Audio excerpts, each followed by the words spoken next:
duela gutxi gertatutako gauza magiko eta eder bat kontatuko dizuet.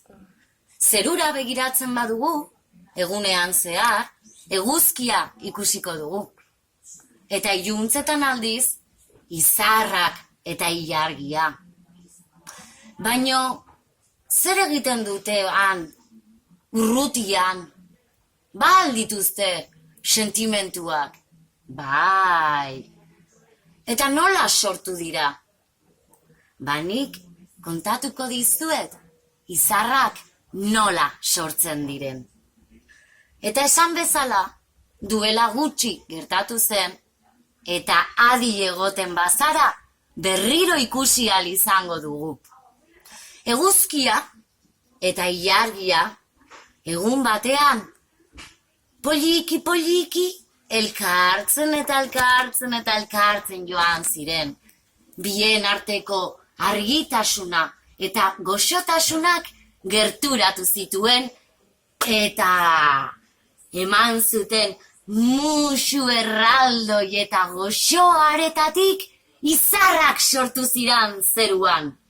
Baina ondoren, berriro ere, poliki, eguzkia urruntzen hasi izan, eta ilargia ere bai, eguzkitik urruntzen hasi izan, eta bien artean tristura handia sentitzen hasi ziran. Eta horrela, egunak etorri, eta egunak joan, eguzkia eta ilargia tristeki jarraitzen zuten, ezin zutelako elkarrekin ikusi, ezin zutelako elkarrekin goxotasuna sentitu.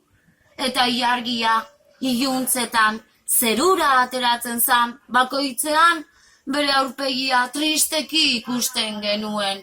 Eta ondo entzuten zan ere bai, haren negar tristura. Egiten zuen ilargia negarra. Eta eguzkia gauza berdina, egunean zehar, eguzkia ateratzen zanean, egiten zuen negarra. Nolaz utzi haien tristura kontatu gabe? Zuek ere badakizue orain, ilargiak nola egiten zuen negarra?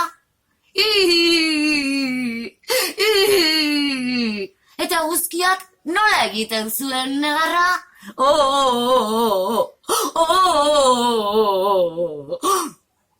Eta oso triste bizi ziran, ilargia alde batetik eta eguzkia bestetik.